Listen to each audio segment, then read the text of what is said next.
Media channel देख रहे सारे ही दर्शकों का मैं ईशा शर्मा स्वागत करती हाँ।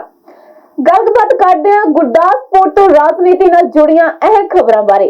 सुखजिंदर सिंह रंधावा ने कहा कि ईडी वालों मुख्य मंत्री चरणजीत सिंह चन्नी के रिश्तेदार की गिरफ्तारी राजनीति बदलाखोरी है। दूजे पासे त्रिपत राजिंदर सिंह बाजवा ने आख्या चोण दौरान ही ईडी वालों मुख्यमंत्री चरणजीत सिंह चन्नी के भांजे नूं क्यों किया गया गिरफ्तार। देश के रक्षा मंत्री पहुंचे विधान सभा हल्का गुरदासपुर विच भाजपा उम्मीदवारों ने हक विच किया चुनाव प्रचार। श्री गुरु नानक देव जी नूं याद करते हुए उन्हां दी सिक्ख्यावां ते चलदे रहण दा दित्ता संदेश। हुण खबरां विस्तार दे नाल। ईडी वालों मुख्य मंत्री चरणजीत सिंह चन्नी के रिश्तेदार भुपिंदर हनी की गिरफ्तारी नूं लैके राजनीति गरमाई हुई है। कांग्रेस पार्टी वालों इस नूं राजनीति बदलाखोरी करार दे रही है। विधान सभा हल्का डेरा बाबा तो कांग्रेस पार्टी के उम्मीदवार सुखजिंदर सिंह रंधावा ने की कुछ कहा, आओ सुनते हैं उन्हां तो ही। ईडी वाला रेट होया देखो, ईडी ते जिहड़ा रेट किया गया और सानूं पहले दिन तो ही पता सी कि मोदी सरकार जिवें दूसरी स्टेटां दे विच ईडी दे रेट करवाए सीगे। उदों तुसीं बंगाल लै लो, तमिलनाडु लै लो, होर स्टेटां लै लो, जिथे जिथे भी होया उत्थे इन्हां ने चिदंबरम लै लो, फिर साडे उत्थे जिहड़े चीफ मिनिस्टर सीगे मध्य प्रदेश दे उन्हां दे लै लो, और हर बंदे दे उत्ते इन्हां ने ईडी दा जिहड़ा बाम रोड का जिहड़ा काम किया डेमोक्रेसी ਲਈ बहुत बड़ा घातक है। किसी भी डेमोक्रेटिक कंट्री ये चीज़ नहीं चलती कि तुसीं इलैक्शनां जिहड़ियां ने किसी नूं दबा के डरा के करवाईयां जाण। मैं एक चीज़ पुछना चाहुंदा तुहाडे माध्यम राहीं कि प्रधानमंत्री साहब पंजाब दे विच एक असीं बिक्रम मजीठीए दे उपर ईडी दे बेस्ड ईडी ने जो बयान लए, ईडी दे बयानां दे मुताबक केस रजिस्टर किया और उस बंदे दी जमानत कैंसल हुई हाई कोर्ट चों। उस बंदे ने जाके सुप्रीम कोर्ट च अपनी अपील पाई कि मैं इलैक्शन लड़ रहा, मैनूं 20 तक मौका दिता जाए इलैक्शन लड़न तो बाद। हाई कोर्ट ने यह कहा, सुप्रीम कोर्ट ने कहा कि तू 21 तो लैके 24 तरीक तक अदालत दे विच पेश हो, तो उत्थे जाके अपनी जिहड़ी रेगूलर इहदा मतलब जो अदालत पेश होना तो उत्थे अंदर जाना ही जाना। तो जे इन्हां च प्रधानमंत्री साहब ਜਿਹੜੇ ਕਹਿੰਦੇ कि मैं बड़ा ਵੱਡਾ देश भगत हाँ, तो अज देश भगती विखाउण ईडी का रेट ये भी करते इनू अरैसट कर, फिर तो मनांगा कि इंसाफ कर रहे हैं। तो ईडी के केसां वालियां ਜਿਹੜੇ इन्हां दे अपने झेते ने वो बाहर फिरन, ते जिन्हां दे उत्ते केस भी नहीं। तो यह है कि बाम रोड की लोगों को दसना एक दलित परिवार नूं बदनाम करना इहनूं कदी बर्दाश्त नहीं किया जाएगा। राहुल गांधी आ रहे पंजाब च, राहुल गांधी सीएम चेहरा शायद अनाउंस कर बिल्कुल उदण साडे सीएम चेहरा अनाउंस होया। चन्नी साहब ने खुद ही अनाउंस कर रहे अपना सीएम चेहरा। उन्होंने चन्नी साहब ने मेरा ख्याल किते भी नहीं किया, अज तक नहीं कहा कि मैं सीएम चेहरा। बिल्कुल गलत गल है। ਤੁਸੀਂ ਸੀਐਮ ਚेहरा ਕਿਹਨੂੰ ਮੰਨਦੇ ਹੋ ਪੰਜਾਬ पंजाब च जदों राहुल गांधी ने आण के करना वो अनाउंस करनगे, उन्होंने जिहड़े साडे व्यूज़ मंगे ने उन्होंने असीं अपने दे दित्ते। रंधावा सर इलैक्शनस लागे क्यों टारगेट किया जाता ईडी वालों? क्योंकि इलैक्शन के लागे तुसीं वेखो ममता बनर्जी नूं कीता, उत्थे तमिलनाडु च कीता, तो उत्थों के अणखी लोगों ने इनू बीजेपी नूं टका के हरा के भेजिया। तो इस तरह ही हुण पंजाब के लोग भी साडी चन्नी सरकार नूं जिता के भेजे। अज डिफेंस मिनिस्टर भी अज राजनाथ सिंह पंजाब फेरी पे उन्होंने हर लीडर नहीं होना, उन्होंने किहड़ा रोक सकदा, वो अपने लड़नगे। एक जाखड़ ने सर बयान दिता भी सीएम वारी मेरे नाल बंदे ज्यादा सी, रंधावा साहब नाल खड़ सी। देखो ये जी सीएम नाल बंदे ज्यादा जां उहदे च चन्नी साहब दे ते उन्होंने बहुत ही थोड़े दसे, तो हाईकमान ने जिहड़ा फिर डिसीजन लिया उन्होंने सारे ने कबूलिया। कैप्टन अमरिंदर सिंह कहते हैं कि मोदी नाल रल के मैं पंजाब दी सरकार बनावांगा। पहले मोदी साहब यो फैसला कर देन, जिहड़े कैप्टन साहब दे उत्ते ईडी दे केस ने उहदे ते मोदी साहब बयान देन, ते कैप्टन साहब भी बयान देन कि जिहड़ा ईडी दा केस है इन्हां दे सारे परिवार ते कि तुसीं डरदे उस करके गए हो कि जां होर किसी करके। Thank you. दूजे पासे विधान सभा हल्का फतेहगढ़ चूड़ियां तो कांग्रेस पार्टी तो उम्मीदवार त्रिपत राजिंदर सिंह बाजवा ने की कहा, आओ जानते हैं उन्हां तो। कि काला खवाना विखे एक डेरिया ने इकट्ठे होकर एक मीटिंग की है, क्योंकि मैं काले खवाने की कोशिश की हर डेरे में पक्की सड़क बनाई जाए, पक्का राह पक्का किया जाए। उस मसले सिर्फ डेरे वाले ने मीटिंग की है। उंज काले खवाने अगली मीटिंग जी वड्डी है वो सारे काले खवाने फिर करांगे। उस सिलसिले मैं अज इन्होंने चंगे वीरों को हाजिर होना है। ਅੱਛਾ ਕਿੱਦਾਂ ਦਾ ਰਿਸਪੌਂਸ ਮਿਲ ਰਿਹਾ ਕਿ ਹੋਰ ਵੀ ਪਿੰਡਾਂ 'ਚ ਜਾ ਰਹੇ ਬਹੁਤ ਵਧੀਆ ਰਿਸਪਾਂਸ ਮਿਲ ਰਿਹਾ ਤੇ ਮੈਨੂੰ ਆਸ ਹੈ ਪਰਮਾਤਮਾ ਕਿਰਪਾ ਕਰੇਗਾ, ਲੋਕ ਮੇਰੇ ਤੇ ਫਿਰ ਮਿਹਰ ਭਰੇ ਹੱਥ ਰੱਖਣ। ਬਸ ਸਰ ਤੁਸੀਂ ਸਪੀਚ ਵਿੱਚ ਵੀ ਚੱਲੀ ਦੇ ਕੰਮਾਂ ਨੂੰ ਗਿਣਤੀ ਕਰ ਰਹੇ, ਤੁਸੀਂ ਕਿਵੇਂ ਦੇਖਦੇ ਹੋ? ਅੱਜ ਮੁੱਖ ਮੰਤਰੀ ਦੇ ਚਿਹਰੇ ਦੀ ਵੀ ਗੱਲ ਹੋ ਰਹੀ ਹੈ, ਰਾਹੁਲ ਗਾਂਧੀ ਦੀ ਵੀ ਫੇਰੀ ਹੈ, ਕਿਵੇਂ ਦੇਖਦੇ ਹੋ? ਮੈਂ ਬੜਾ ਕਲੀਅਰ ਹਾਂ, ਮੈਂ ਸੋਚਦਾ ਵੀ ਚੰਨੀ ਜੀ ਹੀ ਮੁੱਖ ਮੰਤਰੀ ਦਾ ਚਿਹਰਾ ਹੋਣਾ ਚਾਹੀਦਾ, ਬਾਕੀ ਫੈਸਲਾ ਹਾਈਕਮਾਂਡ ਦਾ, ਜੋ ਹਾਈਕਮਾਂਡ ਕਰੇਗੀ ਸਿਰ ਮੱਥੇ। ਅੱਜ ਈਡੀ ਨੇ ਰੇਡ ਕੀਤੀ ਚੰਨੀ ਸਰ ਨੂੰ ਅਰੈਸਟ ਕਰ ਲਿਆ, ਇੱਥੇ ਸਾਡੀ ਹਾਂਜੀ ਚੰਨੀ ਸਰ ਨੂੰ ਅਰੈਸਟ ਕਰ ਲਿਆ। ਅਰੈਸਟ ਕੀਤਾ ਗਿਆ ਈਡੀ ਵੱਲੋਂ। ਦੇਖੋ ਬੀਜੇਪੀ ਵਾਲਿਆਂ ਨੇ ਇਹ ਕੰਮ ਕਰਨੇ ਨੇ, ਕਿਉਂਕਿ ਨਾਨ ਬੀਜੇਪੀ ਸਟੇਟਸ ਵਿੱਚ ਇਹ ਕੰਮ ਚੱਲਦਾ ਰਹਿੰਦਾ। ਬੰਗਾਲ ਦੇ ਜਿਹੜੀ ਚੀਫ ਮਿਨਿਸਟਰ ਸੀ ਉਹਦੇ ਵੀ ਰਿਸ਼ਤੇਦਾਰਾਂ ਨੂੰ ਹਰਾਸ ਕੀਤਾ ਗਿਆ ਸੀ, ਫੜਿਆ ਗਿਆ ਸੀ। ਇਸ ਤਰ੍ਹਾਂ ਹੀ ਮਹਾਰਾਸ਼ਟਰ 'ਚ, ਮਦਰਾਸ 'ਚ ਇਹ ਸਿਸਟਮ ਚੱਲਦਾ ਰਹਿਣਾ, ਪਰ ਆਮ ਲੋਕਾਂ ਦੇ ਈਡੀ ਦੇ ਰੇਡਾਂ ਦਾ ਕੋਈ ਫਰਕ ਨਹੀਂ ਪੈਣਾ। ਲੋਕ ਚੰਨੀ ਦੇ ਚੰਗੇ ਕੰਮਾਂ ਨਾਲ ਖਲੋਤੇ ਨੇ। ਬਾਬਾ ਸਾਹਿਬ ਕੱਲ ਜਿਹੜੇ ਪਰਿਵਾਰ ਸ਼ਾਮਲ ਹੋਏ ਕਾਂਗਰਸ ਕਿਹੜੀ ਪਾਰਟੀ ਦੇ ਸੰਬੰਧ ਰੱਖਦੇ ਆ? ਉਹ ਅਕਾਲੀ ਵੀਰਾਂ ਨੂੰ ਸਸਪੈਂਡ ਕਰਦੇ ਸੀ, ਅਕਾਲੀ ਦਲ 'ਚ ਆਏ ਨੇ, ਛੱਡ ਕੇ ਅਕਾਲੀ ਦਲ ਨੂੰ ਛੱਡ ਕੇ ਆਏ ਨੇ। ਠੀਕ ਹੈ ਜੀ। ਦੇਸ਼ ਦੇ ਰੱਖਿਆ ਮੰਤਰੀ ਰਾਜਨਾਥ ਸਿੰਘ ਜੋ ਕਿ ਪੰਜਾਬ ਦੇ ਦੌਰੇ ਤੇ ਨੇ ਅਤੇ ਜਿਸ ਦੇ ਚਲਦਿਆਂ ਉਹ ਵਿਧਾਨ ਸਭਾ ਹਲਕਾ ਗੁਰਦਾਸਪੁਰ ਵਿੱਚ ਭਾਜਪਾ ਦੇ ਉਮੀਦਵਾਰ ਪਰਮਿੰਦਰ ਸਿੰਘ ਗਿੱਲ ਅਤੇ ਦੀਨਾਨਗਰ ਤੋਂ ਉਮੀਦਵਾਰ ਰੇਣੂ ਕਸ਼ਯਪ ਦੇ ਹੱਕ 'ਚ ਪ੍ਰਚਾਰ ਕਰਨ ਲਈ ਪਹੁੰਚੇ ਨੇ। ਉੱਥੇ ਉਹਨਾਂ ਨੇ ਸ੍ਰੀ ਗੁਰੂ ਨਾਨਕ ਦੇਵ ਜੀ ਨੂੰ ਯਾਦ ਕਰਦੇ ਹੋਏ ਉਹਨਾਂ ਦੀ ਸਿੱਖਿਆਵਾਂ ਤੇ ਚੱਲਦੇ ਰਹਿਣ ਦਾ ਸੰਦੇਸ਼ ਦਿੱਤਾ ਹੈ। ਗੱਲਬਾਤ ਕਰਦੇ ਉਹਨਾਂ ਨੇ ਅੱਗੇ ਹੋਰ ਕੀ ਕੁਝ ਕਿਹਾ, ਆਓ ਜਾਣਦੇ ਹਾਂ। बोलिए भारत माता की। आपसे सभी शांत हो जाइए।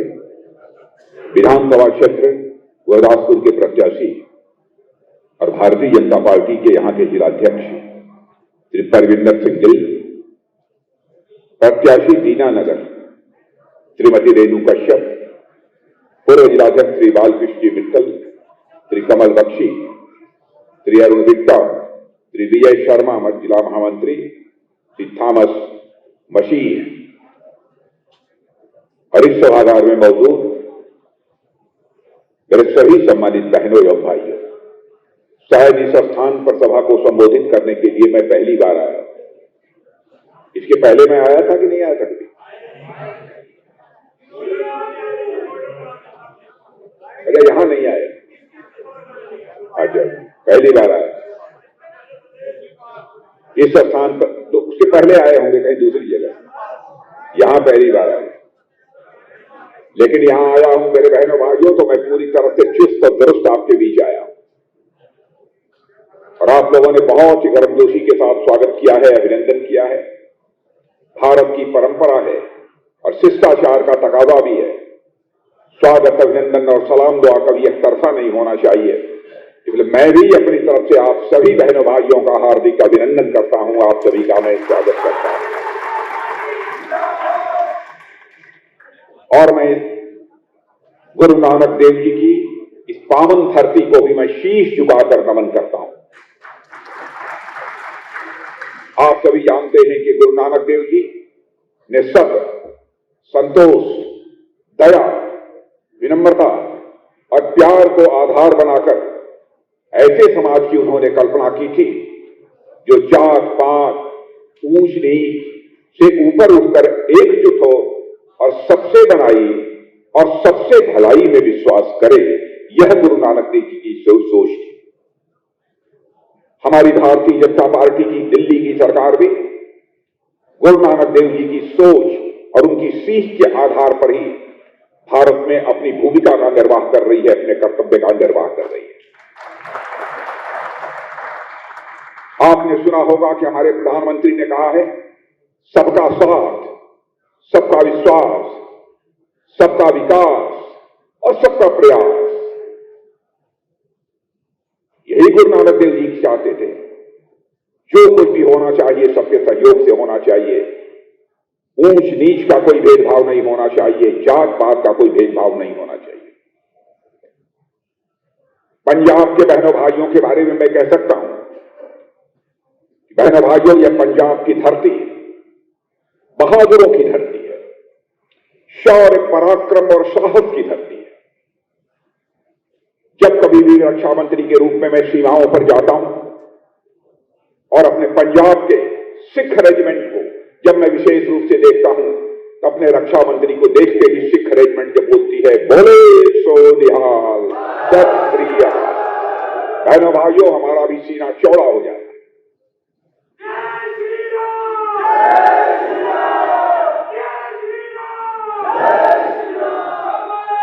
वीरता, साहस और पराक्रम की धरती है यह पंजाब। और मैं इस सच्चाई को भी जानता हूं, पंजाब के लोगों ने अपनी जनसंख्या के हिसाब से जितना बड़ा बलिदान दिया है देश की सीमाओं की रक्षा के लिए, उतना बलिदान किसी ने नहीं दिया है बहनों भाइयों, जितना कि पंजाब के लोगों ने दिया। इसलिए मैं यहां के लोगों का अपनी तरफ से विशेष रूप से मैं अभिनंदन करना चाहता हूं। और मैं यह भी कहना चाहता हूं, महाराजा रणजीत सिंह जी, जिन्होंने कि हरमिंदर साहब पर अमृतसर में सोने का छत्र लगवाया, जिसे हम स्वर्ण मंदिर कहते हैं। बहनों भाइयों, स्वर्ण मंदिर की जब मैं चमक को मैं देखता हूं तो सचमुच मुझे ऐसा लगता है, याद आती है भारतीय संस्कृति कि उस स्वर्णिमय चमक की याद दिलाता है जिसकी रक्षा के लिए पंजाब की धरती ने और खालसा पंथ ने अपना बलिदान दिया है। पंजाब की धरती और खालसा पंथ का बलिदान भारतीय संस्कृति की रक्षा के लिए जो दिया गया है, उसे कोई भारतवासी कभी भूल नहीं सकता। इसीलिए मैं कहता हूं, पंजाब की यह धरती पुण्यात्माओं की धरती है। हरचंद सिंह जी लोंगोवाल का जो बलिदान है, उसे भी भारतवासी नहीं भूल सकते। राष्ट्र की मुख्य धारा में सभी साथ होने चाहिए, साथ कदम से कदम मिलाकर चलने चाहिए। यह यदि किसी ने कहा था, संत हरचंद सिंह जी लोंगोवाल ने कहा, उनको भी नहीं भूल सकते। मैं अपनी उनके प्रति भी अपनी हार्दिक श्रद्धांजलि अर्पित करता हूं। और मैं यह भी कहना चाहूंगा, मेरे मित्रों, सिख समुदाय का स्वतंत्रता संग्राम में भी बहुत बड़ा योगदान, बहुत बड़ा योगदान। गुरु गोविंद सिंह जी का संघर्ष, चारों गुरुपुत्रों का बलिदान, यह स्वतंत्रता संग्राम का ही हिस्सा था। और गुरु तेग बहादुर ने अपना शीश दिया, पर भारत का शीश नहीं झुकने दिया। इस काम को किसी ने किया तो गुरु तेग बहादुर ने किया। बंदा वीर बैरागी, उनके द्वारा दिया गया बलिदान, और भाई मतीदास और सतीदास को मिली यातनाएं, यह सारी की सारी भारत के स्वतंत्रता संग्राम की ही हिस्सा थी, उसका ही एक भाग थी। इसे हर भारतवासी को याद रखना चाहिए। इसीलिए आकर मैं यहां पर इसकी मैं चर्चा कर रहा हूं। और महाराजा रणजीत सिंह ने, देखिए किस हद तक वह भाईचारे को बढ़ावा देना चाहते थे। स्वर्ण मंदिर पर अमृतसर में हरमिंदर साहब पर यदि सोने का छत्र लगवाया, वहीं पर काशी जाकर, वाराणसी जाकर काशी विश्वनाथ मंदिर के ऊपर भी स्वर्ण का छत्र लगवाने का काम महाराजा रणजीत सिंह ने किया। बहुत सारी ताकतें जो हमारे भाईचारे को तोड़ना चाहती हैं, बहनों भाइयों, उनसे हमें सावधान रहने की जरूरत है। और मैं तो यही कहता हूं, हमें चाहे जितना भी बड़ा बलिदान देना पड़े, बहनों भाइयों, हम अपने भाईचारे के रिश्ते को कुछ भी सूरत में टूटने नहीं देंगे। बराबर हम लोगों को इस बात की चिंता करनी है। जहां पर भी हमारी सरकारें हैं, हिंदुस्तान के किसी राज्य में जाकर देखिए, विकास के लिए उन्होंने क्या किया। किसी भी राज्य को जाकर उठाकर देखिए। और दूसरी राजनीतिक पार्टियों की सरकारें जहां काम कर रही हैं, उन सरकारों के भी कामकाज को देखिए, पता चल जाएगा। इसे हिंदुस्तान में बेहतर हुकूमत करने वाली, बेहतर तरीके से सरकार चलाने वाली कौन सी राजनीतिक पार्टी है? भाइयों, हम राजनीति करते हैं तो केवल सरकार बनाने के लिए हम राजनीति नहीं करते हैं। हम राजनीति करते हैं तो समाज बनाने के लिए राजनीति करते हैं, देश बनाने के लिए हम राजनीति करते हैं। यह है हमारा चिन्ह। हम देश बनाने के लिए सत्ता हासिल करना चाहते हैं।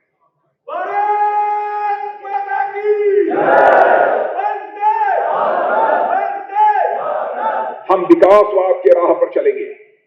जातिवाद, क्षेत्रवाद और संप्रदायवाद की राह हमें कतई मंजूर नहीं है। हम चिमटी से भी उसे नहीं छुएंगे। विकासवाद का रास्ता हमारा होगा, राष्ट्रवाद का रास्ता होगा। हमारा वह रास्ता होगा जिस रास्ते पर चलकर हम भारत माता का मस्तक किसी भी सूरत में झुकने नहीं देंगे, वह हमारा रास्ता है। भारतीय जनता पार्टी का यह चरित्र है। भारतीय जनता पार्टी ने जो कहा उसे किया। हमारे वर्ड्स और डीड्स, कृति और कथन, कथनी और करनी कभी अंतर नहीं रहा। मैं याद दिलाना चाहता हूं, जब हम लोग भारतीय जनसंघ के रूप में काम करते थे, हमारे राष्ट्रीय अध्यक्ष भारतीय जनसंघ के 1951 में डॉक्टर श्यामा प्रसाद मुखर्जी हुआ करते थे। डॉक्टर श्यामा प्रसाद मुखर्जी ने 1951 में कहा था, जिस दिन संसद में हमको बहुमत मिल जाएगा, धारा 370 जिसके तहत जम्मू कश्मीर को स्पेशल स्टेटस हासिल है, हम उस धारा 370 को समाप्त करेंगे और जम्मू कश्मीर का वही दर्जा होगा जो हिंदुस्तान के अन्य राज्यों का दर्जा होगा। जिस दिन हमको भारत की संसद में बहुमत मिल गया, चुटकी बजाकर हमने धारा 370 को, मेरे बहन भाइयों, समाप्त कर दिया और जम्मू कश्मीर का वही दर्जा है जो हिंदुस्तान के अन्य राज्यों का दर्जा है। यह है भारतीय जनता पार्टी का चरित्र। जो हमने कहा वो हमने किया। हम बार बार कहते थे हमारी सरकार बनेगी, अयोध्या की धरती पर भव्य राम का मंदिर बनकर रहेगा। आपने देखा दिल्ली में सरकार बनी, आज जाकर अयोध्या में देखिए भव्य राम का मंदिर वहां पर खड़ा हो रहा है।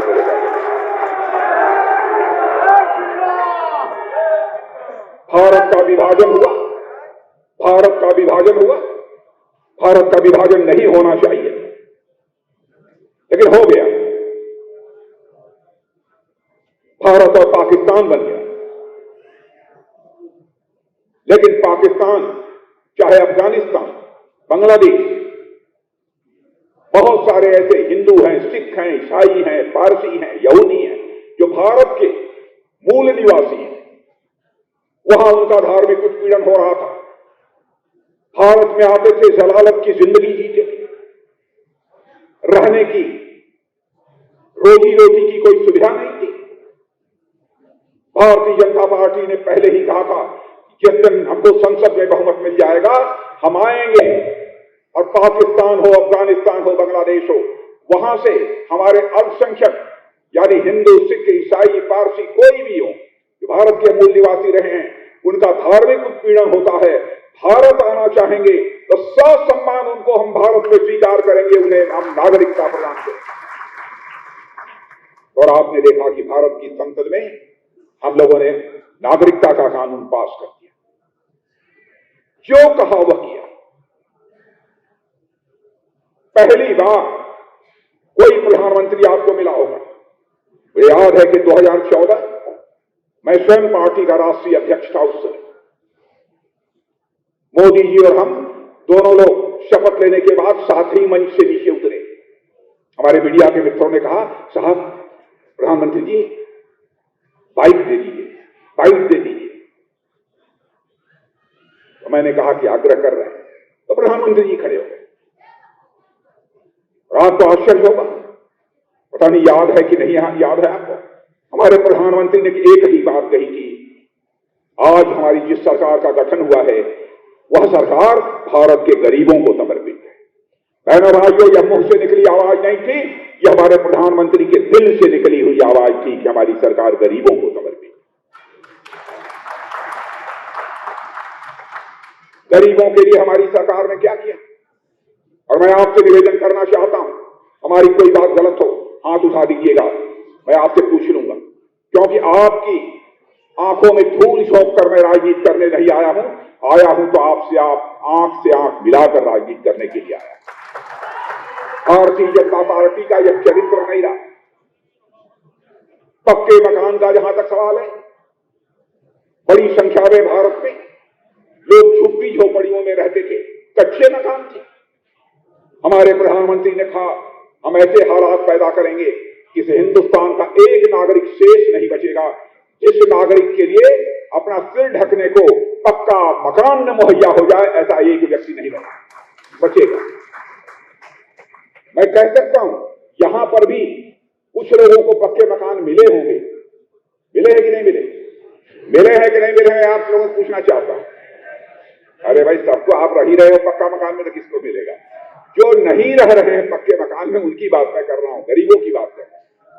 परमिंदर जी बता रहे हैं कि मिला है यहाँ।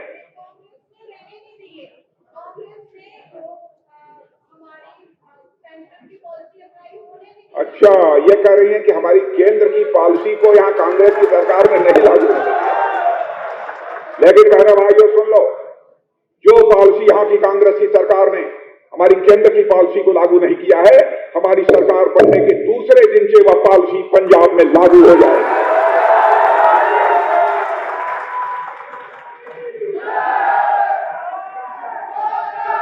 इस बार के बजट में इस बार, अरे बहुत आश्चर्य की बात है, जो जनता के कल्याण से संबंधित विषय हैं, उनको भी यहां की कांग्रेस की सरकार ने लागू नहीं किया। लानत है ये हुकूमत।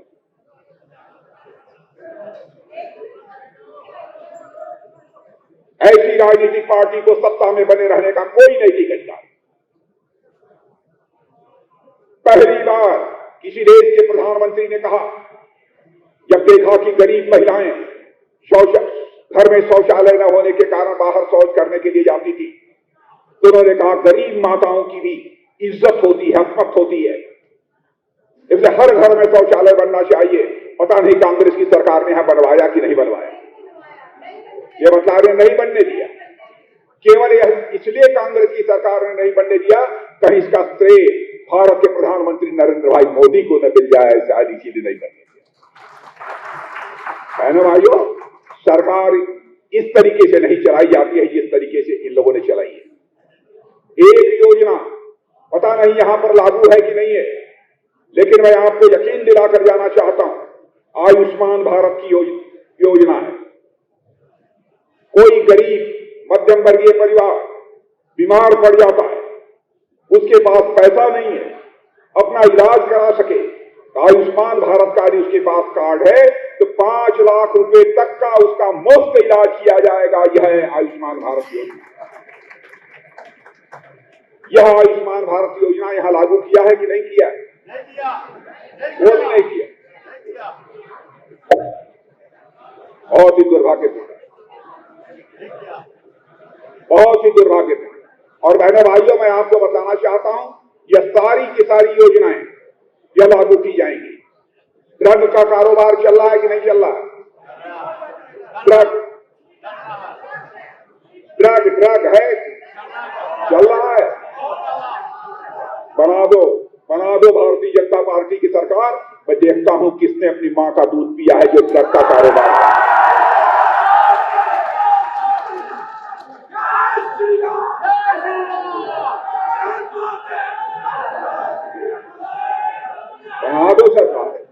बना दो सरकार। मैं देखता हूं कौन है किसने मां का दूध पिया है कि गुरु ग्रंथ साहब की बेअदबी कर दे किसने मां का दूध पिया है। बना दो।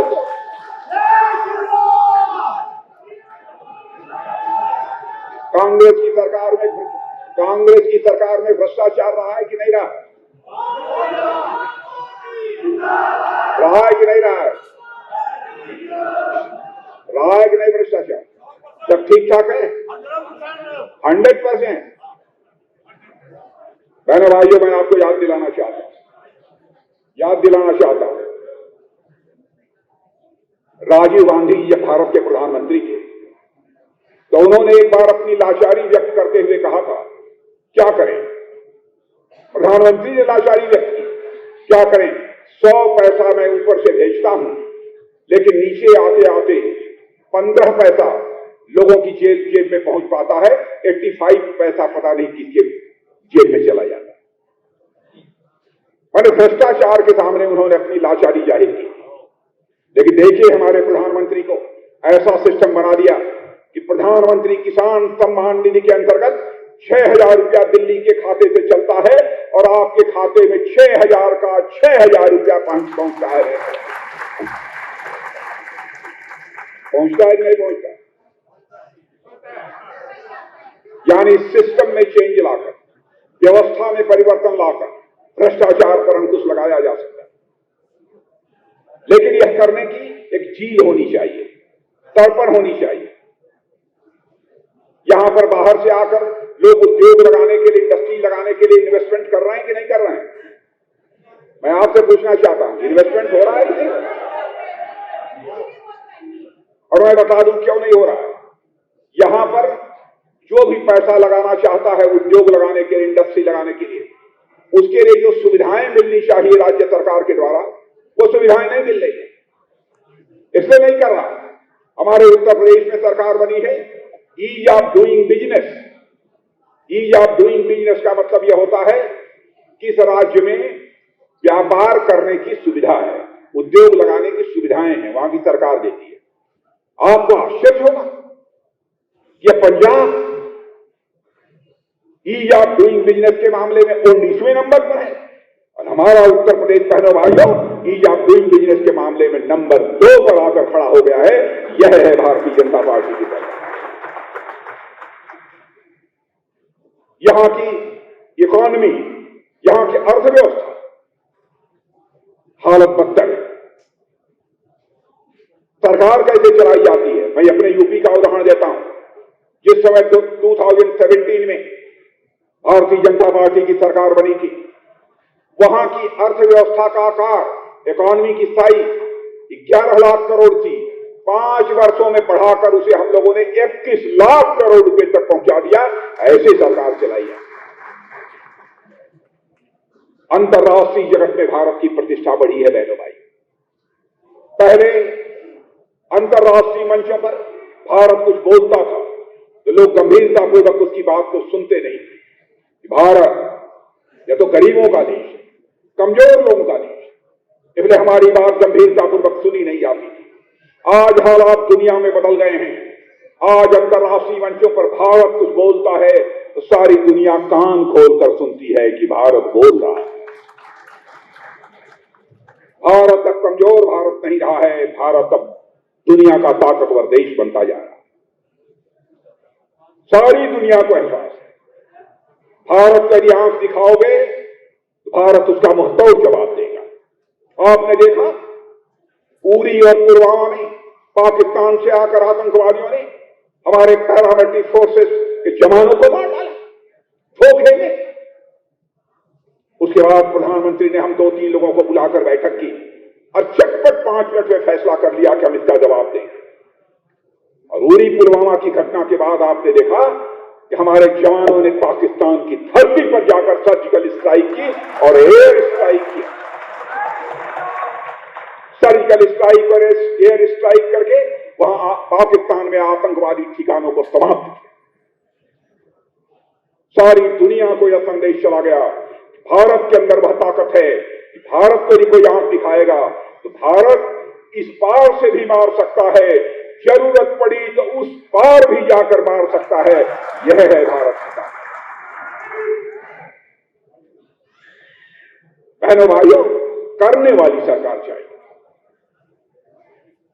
जिसकी नीयत साफ, जिसकी नीति साफ। अब यहां पर किसानों की मिनिमम सपोर्ट प्राइस का जहां तक मामला, न्यूनतम समर्थन मूल्य जिसे कहते हैं, धान गेहूं की खरीद होती है कि नहीं एमएसपी पर? यहां मैं आपसे पूछना चाहता हूं, होती है। लेकिन अब देखो, भारतीय जनता पार्टी ने पहली बार आजाद भारत के इतिहास में पहली तारीख को बजट पेश हुआ है। देख लेना, उस बजट में हमारी सरकार ने मुकम्मल व्यवस्था की है बहनों भाइयों। इस बार 2,37,000 2,37,000 करोड़ की न्यूनतम समर्थन मूल्य यानी मिनिमम सपोर्ट प्राइस पर धान और गेहूं की खरीद होगी और सीधे उनके खातों में पैसा भेजा जाएगा। और एमएसपी पर जो सामान बेचते हैं, पैसा आपके खातों में पहुंचना धीरे धीरे शुरू हो गया ना कि नहीं हुआ? हो गया। अब भ्रष्टाचार जब नहीं होता कि 100 रुपया 200 रुपया कोई काट ले, अब तो नहीं होगा। सहमत है? ऐसे ही सिस्टम में चेंज लाने की जरूरत है, भ्रष्टाचार पर अंकुश लाने की। और बहनों भाइयों, आपने देखा 1984 में जिस तरीके से दंगा हुआ था और उसमें जिन लोगों को इंसाफ नहीं मिला, मैं ही भारत का होम मिनिस्टर था। बहनों भाइयों, सिख भाइयों के साथ बैठकर बात की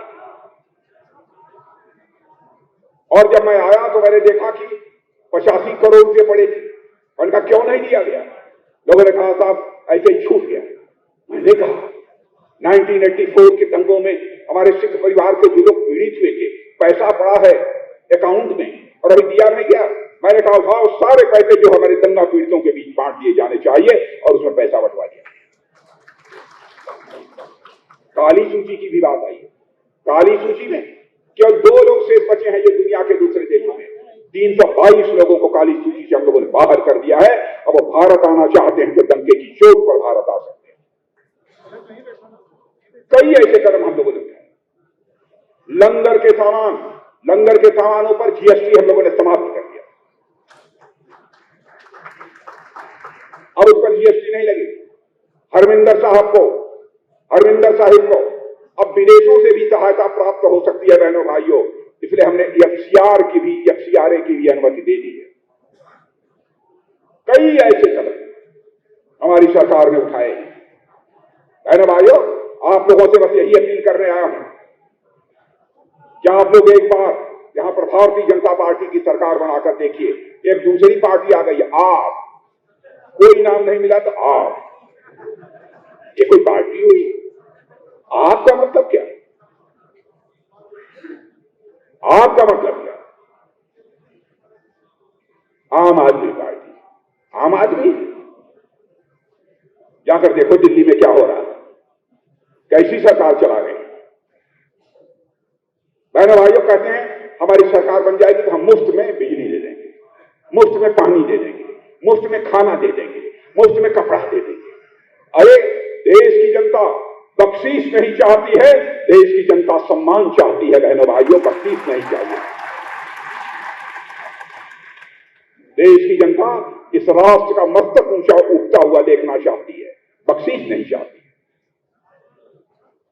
सारी राजनीतिक पार्टियों को काम करते हुए आपने देखा है।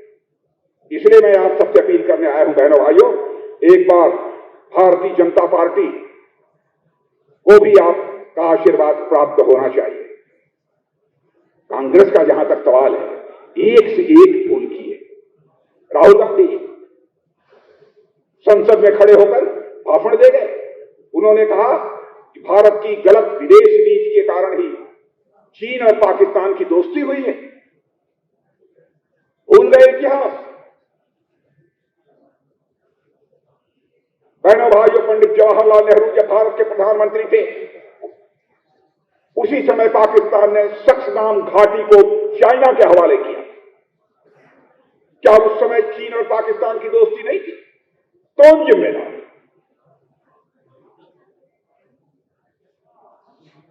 काराकोरम हाईवे पाक ऑक्युपाइड कश्मीर में जिस समय इंदिरा गांधी भारत के प्रधानमंत्री थी, उस समय पाकिस्तान ने चीन को बनाने की इजाजत दी थी। और आप हमको कह रहे हैं चाइना पाकिस्तान इकोनॉमिक कॉरिडोर यह भी बनना प्रारंभ हुआ है। तो बहनों भाइयों, यह भारतीय जनता पार्टी अथवा एनडीए के शासनकाल में नहीं, यह कांग्रेस के शासनकाल में बनना 2013 में प्रारंभ हुआ। जो मनाता है तो बोल जाए। गलवान घाटी में कह दिया हमारे भारत के सैनिक मारे गए, चीन के नहीं मारे गए।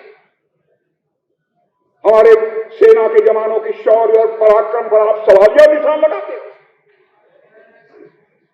जो अपनी जिंदगी हथेली पर लेकर भारत की सीमाओं की रक्षा कर रहे हैं। बहनों भाइयों, मैं देश का रक्षा मंत्री मैं जानता, गलवान घाटी में चीन की सेना को पीछे खदेड़ने में जिस शौर्य पराक्रम बहादुरी का परिचय हमारे सेना के जवानों ने दिया है, उसकी जितनी भी प्रशंसा की जाए वह। और आपने देखा कल ही ऑस्ट्रेलिया का क्लैक्सान एक न्यूज पेपर, उसने लिखा जो अब खबर प्राप्त हो रही है, जिसे चाइना ने छिपाया था, 38 से लेकर 50 चाइना की आर्मी के लोग मारे गए हैं, पीएलए के लोग मारे गए हैं। ये हम नहीं कह रहे, ऑस्ट्रेलिया ने। राहुल जी, क्या हो गया आपको? अरे आप हमको गाली दीजिए, भारतीय जनता पार्टी जो कहना कीजिए। देश के सेना के जवानों के शौर्य पराक्रम पर उंगली उठाने की इजाजत राहुल गांधी आपको नहीं दी जा सकती। क्या तमाशा कर? बहनों भाइयों, भारत अब पहले जैसा भारत नहीं रहा, चाहे कितने भी कीमत चुकानी पड़े। भारत की जमीन पर 1 इंच भी किसी को कब्जा करने की इजाजत नहीं है। भारत का चरित्र रहा, हमने दुनिया के किसी देश पर कभी न आक्रमण किया है और न दुनिया के किसी देश के 1 इंच जमीन पर कभी कब्जा किया है। लेकिन हमारे ऊपर एक नजर उठाकर कोई देखेगा तो हम उसका मुंहतोड़ जवाब देंगे, मुंहतोड़ जवाब देंगे। इसलिए मैं आप सबसे निवेदन करने आया हूं, बहनों भाइयों, आप सबका समर्थन मिलना चाहिए। हमारे दोनों प्रत्याशी परमिंदर सिंह गिल, नौजवान, हट्टा कट्टा,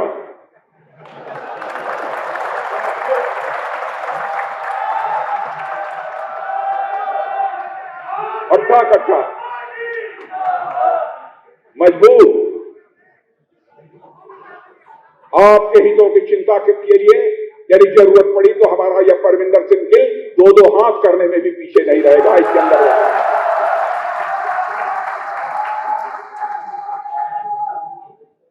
जिता देंगे, जिता देंगे। वैसे ही हमारी रेणु कश्यप को बोलते हुए आपने सुना।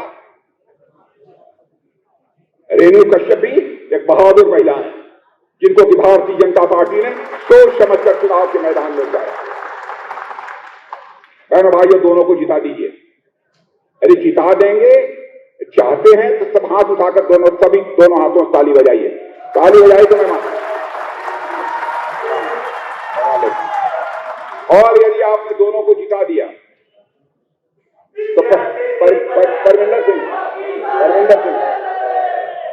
तो मैं परमिंदर सिंह और रेणु कश्यप दोनों को यदि आपने जिता दिया तो ये पक्का मानिए, इन लोगों को मैं कहूंगा एक बार फिर से मुझे यहां बुला लेना और इन दोनों के जीतने के बाद यहां आना चाहूंगा। बहनों भाइयों, तो फूलों की हार पहनकर अपना स्वागत कराने के लिए नहीं आना चाहूंगा, बल्कि एक बार शीश झुकाकर यहां की जनता के प्रति आभार व्यक्त करने के लिए आना चाहूंगा। इन्हीं शब्दों के साथ आप सबको बहुत बहुत धन्यवाद।